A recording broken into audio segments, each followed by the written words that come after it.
We do want to get more reaction to this news today and the decision by Stellantis and what it means for workers. So joining us now is the Mayor of Brampton, Ontario, Patrick Brown. Mayor Brown, thank you for joining us. My pleasure.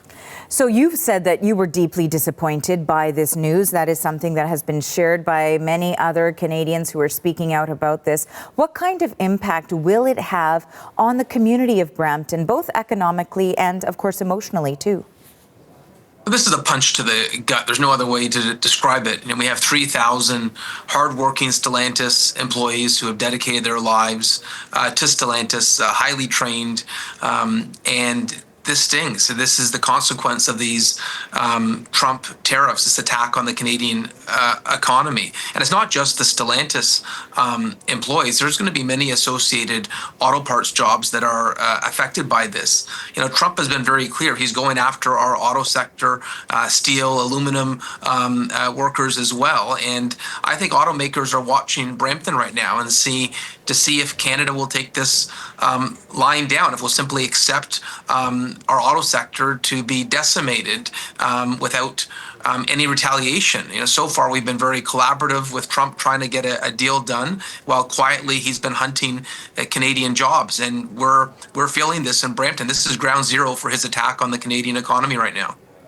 You touched on some of the points that you made also in a statement that you released earlier this morning, and I just want to bring in part of what you had written in that statement. You said that this news also highlights broader concerns about, as you just mentioned there, the shifting landscape of the North American automotive sector, and we risk seeing Canadian manufacturing eroded by trade imbalances, emerging tariff structures, and incentive programs that favor U.S. facilities. This was precisely the objective that the U.S. president had set out when it came to this tariff policy, this trade policy involving tariffs, particularly against Canadian industries.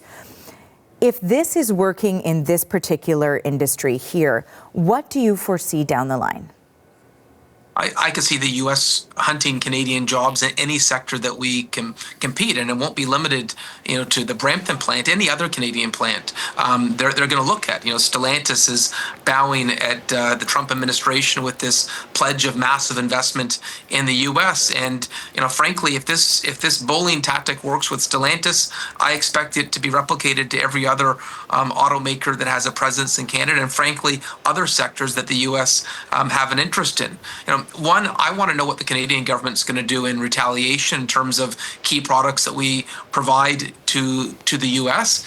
And secondly, the government of Canada and the province of Ontario made massive investments in Stellantis in 2022 for the retooling of the plants in Windsor and in Brampton. Are we going to get that funding back? What legal options does the government of Canada and taxpayers have for the investments that we put into this company? To that end, what would you like to see from the federal government? We know that in the past several months, there has been a rollback of retaliatory measures that were in place, perhaps some might call it a more diplomatic approach to all of this. But of course, this is still hitting the Canadian economy when we see this latest move. So what do you want to see from the Prime Minister? Well, the reason we were told that the retaliatory measures had been dropped was because they're trying to get a deal done to salvage, these key sectors in the Canadian economy. Well, it's not working. Dropping the retaliatory tariffs has not worked. We're seeing jobs pillaged by this U.S. administration, and so I think those retaliatory tariffs need to be back on the table. Every tool that we looked at before a year ago when Trump made this pledge need to be back on the table. And secondly, I want to know what legal options the government of Canada has for the investments we've made in Stellantis. That was an historic investment they made in 2022. And I believe Stellantis has obligations to Canada, obligations to Windsor, obligations to Brampton, and we're not getting any clarity on how they're going to honor that.